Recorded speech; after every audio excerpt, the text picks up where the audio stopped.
On peut considérer qu'il y a trois grandes évolutions en France par rapport à 2014.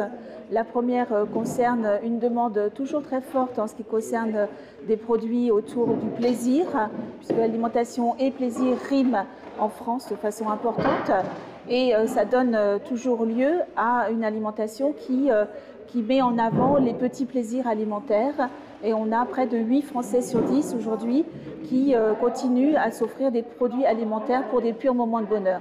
Néanmoins, on voit une chute, une baisse de ce score puisqu'il passe de 83% à 77%. La deuxième tendance que l'on observe en France, c'est l'hypersensibilité des consommateurs français au risque perçu entre alimentation et santé, puisque nous avons une augmentation de 20 points, c'est 79% des Français qui considèrent qu'il y a un risque probable entre alimentation et santé.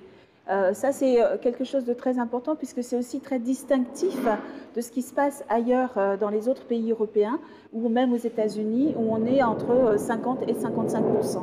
Donc de là vont être générés un certain nombre de comportements et une attention particulière à des mentions sur les emballages comme les mentions sans, les produits sans, mais également favoriser les produits dont on connaît l'origine, favoriser les produits locaux ou favoriser également le Made in France. Ne serait-ce que sur cet indicateur-là, on a plus de 10 points d'augmentation par rapport à il y a 2 ans et les Français sont 77% à favoriser les produits Made in France dès qu'ils le peuvent.